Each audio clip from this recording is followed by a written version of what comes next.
Monga momwe zilipano, adani a Yesu, anka mufunsa mafunso ovuta, osati chifukwa chufuna kuphunzira, koma pofuna kuoneka ngati anzeru. Tsiku lina mfarisi anamufunsa, mphunzitsi, lamulo lalikulu ndi liti la mchilamulo?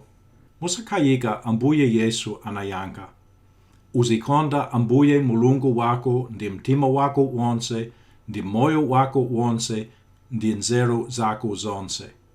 Ili ndilo lamulo lalikulu ndi loyamba. Kunena zoona, yankho limeneli linayenera kukondweretsa achipamaso aja, chifukwa ngakhale kuti anali uchimwira anthu ena anzawo pakulepera kuwasamalira iwo, pafupi ankadzilungamitsa ponena kuti analepera pakutanganidwa ndi kutumikira Mulungu.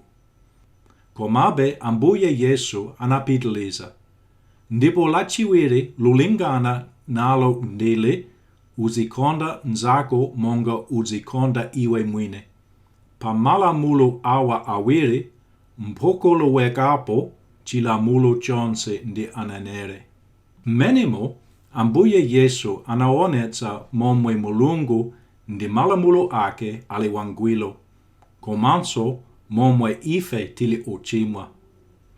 Palibe kusamvana kulikonse pakati pa mbali zosiyanasiyana za malamulo a Mulungu, ndipo kusunga lamulo limodzi si chifukwa chophwanya lamulo lina. Chiyanjano changwiro cha chiyero cha Mulungu ndi chikondi chake chinaonetsedwa pa mtanda, pamene Ambuye Yesu anadzipereka yekha ngati nsembe yangwiro kwa Mulungu. Mwa izi, iye anakwaniritsa kufunika kwa kukonda Mulungu ndi umunthu wake wonse.